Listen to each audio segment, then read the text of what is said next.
¿Cómo sería el mundo si Hitler nunca hubiera perdido? Seamos específicos, ¿y si Gran Bretaña no hubiera logrado resistir sola a los nazis? ¿Y si Japón hubiera invadido, pero no Pearl Harbor? ¿Qué pasaría si Hitler hubiera tomado decisiones distintas durante la Segunda Guerra Mundial, en lugar de aquellas que finalmente lo llevaron a su caída? ¿Seguiría ocurriendo la Guerra Fría? ¿Habría sido necesario el Holocausto para implementar sus ideales nacionalistas? Acompáñanos mientras exploramos estas preguntas y, al hacerlo, revelamos un mundo que, en su momento, fue más probable de lo que podrías pensar. Es 1940. El mundo está aturdido tras el colapso de Francia. En solo 6 semanas, la maquinaria bélica nazi aplastó a lo que se consideraba el ejército más avanzado del planeta. Para quienes amaban la paz, el panorama se volvió sombrío. El telón cayó en Dunkerque. Gran Bretaña escapó por poco con el núcleo de su fuerza expedicionaria intacto, pero su futuro era incierto, carecía de equipo, aliados y tiempo. Estados Unidos seguía distante, atrapado en sus divisiones internas. Al otro lado del canal, Hitler celebraba con sus generales. Alemania había extendido su influencia desde el Golfo de Vizcaya hasta Noruega y la frontera soviética. En menos de un año, intervendría también en Grecia, Yugoslavia y el norte de África. El azote nazi cubría Europa. El futuro de la humanidad pendía de decisiones tomadas en Berlín, Tokio y Roma, y de las respuestas, aún descoordinadas, de Londres, Moscú y, eventualmente, Washington. Hoy tendemos a pensar que la guerra solo podía terminar como terminó, con los aliados imponiéndose. Pero la historia no está predestinada. Está llena de puntos de inflexión donde pequeñas decisiones pudieron cambiarlo todo. Imaginemos entonces un 1940 alternativo. Uno en el que Alemania transforma su brillantez táctica en estabilidad a largo plazo, donde Hitler es recordado por decisiones estratégicas acertadas, donde los aliados no logran impedir lo impensable y el eje resulta victorioso. Tras la caída de Francia, dividida entre ocupación alemana y el régimen de Vichy, el Reino Unido se preparó para una lucha larga y solitaria. La gran incógnita era cómo capitalizaría Hitler sus ganancias. No se quedaría quieto. Con fuerzas alemanas al otro lado del canal, Gran Bretaña se convirtió en el siguiente objetivo. Hitler aprobó planes preliminares para la Operación León Marino. Pero para invadir, Alemania necesitaba supremacía aérea total. Así comenzó la Batalla de Inglaterra. En nuestra historia real, el radar británico, el apoyo estadounidense y la resiliencia de la RAF salvaron al Reino Unido. Hitler canceló la invasión. Fue su primera gran derrota. Pero en este escenario alternativo, la batalla comienza 3 semanas antes. La RAF, mal preparada, es superada. La Luftwaffe evita bombardear ciudades y se centra en aeródromos y radares, desgastando a la RAF hasta dejarla inoperante. Alemania pierde menos aviones y conserva pilotos clave para futuras campañas. Entonces ocurre lo impensable, el avión de Churchill desaparece camino a Estados Unidos. Sin su liderazgo, el nuevo primer ministro, Lord Halifax, decide negociar. Alemania no invade, pero logra levantar el bloqueo naval y retirar sus U-Boots del Atlántico. Estados Unidos queda neutral.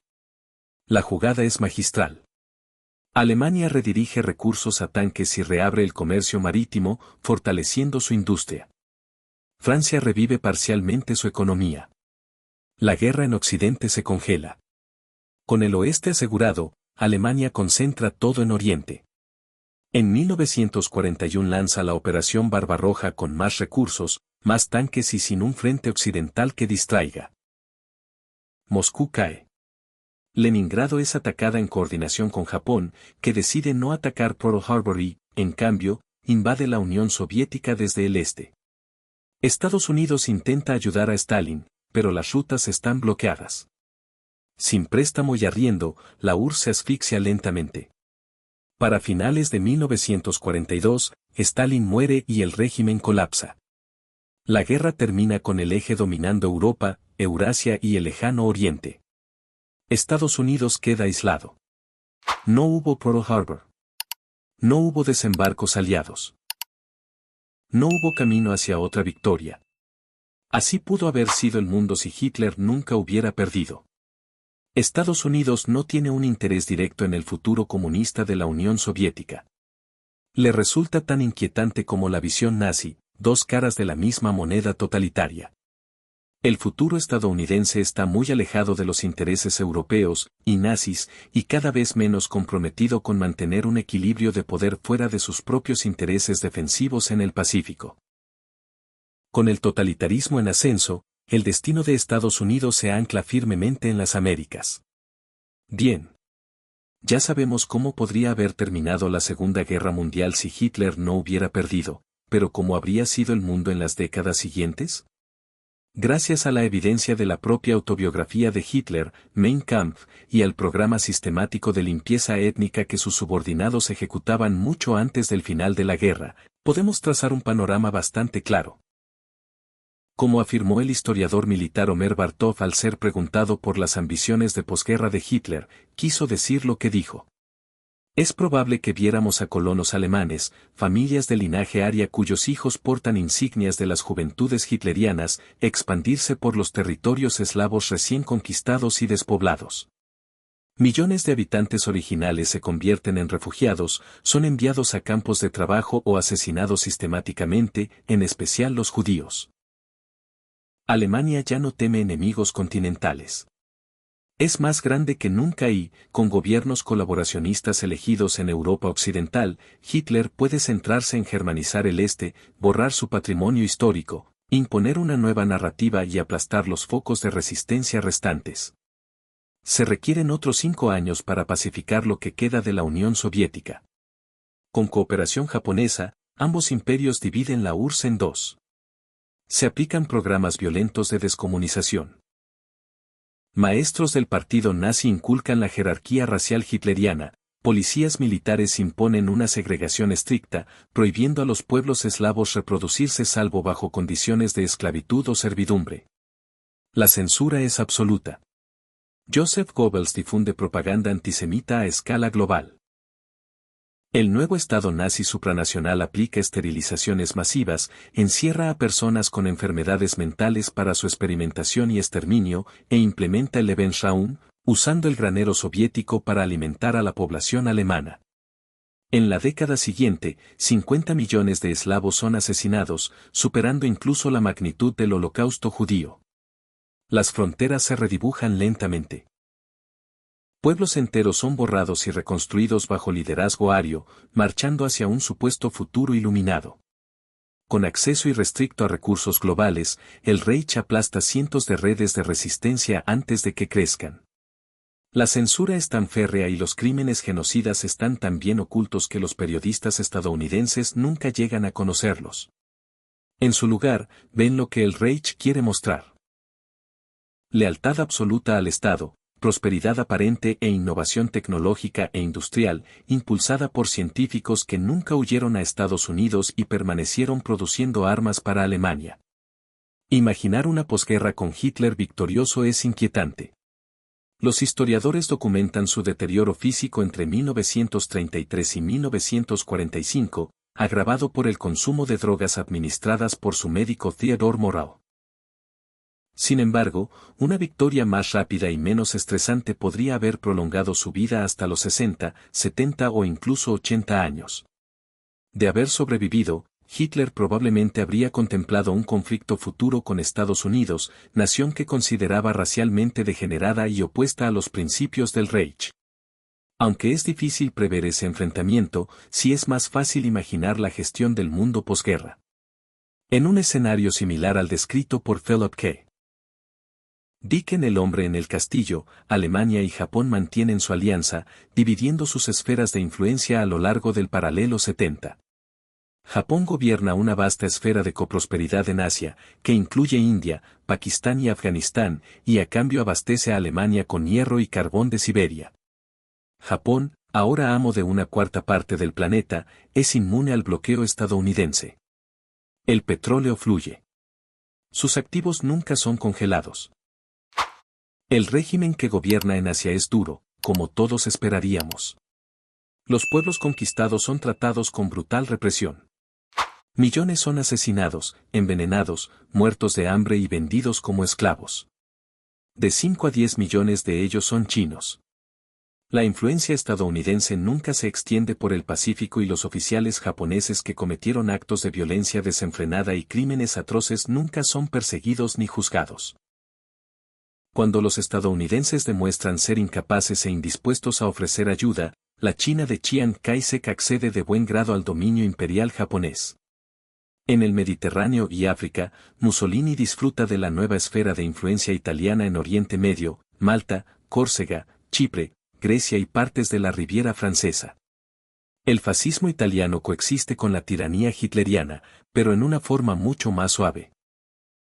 Mussolini nunca tuvo el gusto por el genocidio masivo o la limpieza étnica, prefiriendo en cambio asesinatos selectivos para mantener la ilusión de un régimen fascista relativamente benigno. Dentro de Alemania, las políticas raciales y programas de esterilización de Hitler proliferan sin trabas durante la mayor parte de 2 décadas. El renombrado historiador militar alemán Gerhard Weinberg argumentó una vez que la derrota de Alemania salvó no solo a innumerables ancianos, discapacitados y personas en instituciones mentales dentro y fuera del Tercer Reich de preguerra, sino también a decenas de miles de los propios veteranos gravemente heridos de Alemania de morir a manos de su propio gobierno.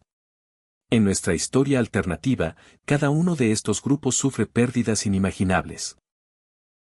La mayoría simplemente desaparece, llevados en la noche por diligentes oficiales de las SS, para no volver a ser vistos. Con ello, surge una nueva lucha ideológica global similar a la que libraron la URSS y Estados Unidos, ahora entre el Eje y las Américas. FDR no fue reelegido para un tercer mandato en 1940, habiendo perdido ante Wendell Willkie, el candidato republicano, después de que el pueblo estadounidense se asustara por la política de alto riesgo de FDR en el Atlántico. La rendición negociada de Gran Bretaña selló prácticamente el destino de FDR. Bajo Willkie, Estados Unidos forjó un camino mucho más moderado. La industrialización continuó a buen ritmo, pero no se disparó como podría haberlo hecho con el ímpetu de una movilización bélica total de la sociedad. Estados Unidos sigue siendo una superpotencia, aunque latente. Se armó para la autodefensa entre 1942 y 1950, pero fue atemperando cada vez más su preparación militar con políticas aislacionistas que harían ruborizar a Charles Lindbergh. El mayor predicamento para Estados Unidos tras la Segunda Guerra Mundial fue el enfrentamiento ideológico con la Alemania nazi. Alemania fue la primera en desarrollar misiles balísticos intercontinentales nucleares, un avance que hizo aún más difícil resistir el dominio nazi y que llevó a Estados Unidos al umbral de su amenaza más grave desde la Guerra Civil. Estados Unidos, con la ayuda de científicos canadienses y algunos refugiados alemanes que emigraron en las décadas de 1920 y 1930, desarrolló los suyos poco después. Nadie puede predecir lo que harán los funcionarios nazis. Prácticamente no hay diálogo entre ellos y Estados Unidos. Con el tiempo, Estados Unidos forja una coalición liberal de las Américas con Canadá, Centro y Sudamérica, ampliando su influencia económica y política sobre el hemisferio occidental en su lado del Atlántico durante décadas. No pasa mucho hasta que células fascistas empiezan a emerger en sociedades sudamericanas vulnerables e inestables. Estas proliferan y empiezan a metastatizar en Estados Unidos, provocando un amplio pánico nazi. La mayoría de los estadounidenses no quieren bajo ningún concepto inmiscuirse en asuntos europeos y euroasiáticos, pero en cuanto los miembros del partido nazi, amparados por la primera enmienda, empiezan a ir de puerta en puerta, el gobierno actúa para ilegalizar el nazismo en todo el territorio continental de Estados Unidos. La coalición de las Américas lo sigue rápidamente. Se establece una nueva guerra fría entre Alemania y las Américas. En pocas décadas, la población europea se reinventa bajo los símbolos culturales del Tercer Reich. Alemania se convierte en la potencia dominante, con estados satélite títeres en el Reino Unido, Italia, España, Francia y Escandinavia. Europa Oriental queda completamente pacificada, una losa de muerte se manifiesta en la ausencia total de pueblos eslavos donde antes vivían millones. La política europea y euroasiática depende de jerarquías raciales superiores, otorgando más poder, movilidad y privilegios a quienes poseen mayor pureza aria. Hitler se opone radicalmente a cualquier amenaza al Estado. Antes de morir en 1968, promulga un decreto que inicia la abolición gradual de la Iglesia Católica, el cristianismo y otras religiones en todo el Reich. La emigración se vuelve casi imposible, la mayoría de los creyentes practica en la clandestinidad. Clérigos y otras minorías inadecuadas son expulsados, arrestados y detenidos. Goebbels prolonga la cruzada antirreligiosa hasta la década de 1980, descristianizando a la población mediante censura, propaganda y violencia secreta contra líderes religiosos. ¿Cómo termina todo? ¿Existe esperanza en un mundo donde Hitler nunca perdió la Segunda Guerra Mundial? Como en toda historia alternativa, el futuro es incierto. En este escenario, los niños alemanes se vuelven aún más fanáticamente leales a la visión de Hitler mientras desaparece la vieja generación. El adoctrinamiento se sofistica. Aislados de las Américas durante la Nueva Guerra Fría, los europeos nunca conocen visiones políticas alternativas. Incluso en los años 90, la verdadera magnitud del Holocausto sigue siendo un secreto cuidadosamente oculto. Y entonces, el sistema empieza a resquebrajarse. Aunque la victoria nazi parecía haberse consolidado en estabilidad duradera, nada es permanente. La revolución digital y el surgimiento de Internet en Estados Unidos se expanden rápidamente. Las telecomunicaciones transforman el mundo y, con el tiempo, rumores de crímenes de guerra nazis y japoneses llegan a las Américas. Hackers estadounidenses, en coordinación con agencias de inteligencia, comienzan operaciones encubiertas en estados satélite, patrocinando revueltas e insurrecciones. Es un proceso lento, pero los cimientos del Reich empiezan a ceder. Durante años, Estados Unidos supo que no podía enfrentarse solo a Alemania y Japón. Pero a medida que la propaganda disidente y las pruebas digitales avivan la resistencia, ambos imperios totalitarios comienzan a fracturarse en su periferia. La represión genera más violencia. Mantener el orden se vuelve insostenible. Décadas de denuncias sobre crímenes de lesa humanidad salen a la luz con Internet y las redes sociales. Las Américas, unidas bajo democracias prósperas, superan ampliamente al Reich y a Japón en poder industrial y tecnológico. Aunque los sucesores de Hitler consideraron invadir Estados Unidos en los años 70, 80 y 90, para entonces ya era demasiado tarde. En los 90, una Rusia resurgente, apoyada por inversiones estadounidenses, se alía con China para expulsar a Japón de gran parte de Asia continental. En 2001, Alemania patrocina un ataque terrorista encubierto en Wall Street con la esperanza de desestabilizar Occidente. Fracasa. Afectada por levantamientos en Europa y los Balcanes, Alemania empieza a colapsar cuando Estados Unidos y una coalición de aliados en Brasil, Argentina, México y Canadá liberan el Reino Unido e invaden Alemania a través de Francia.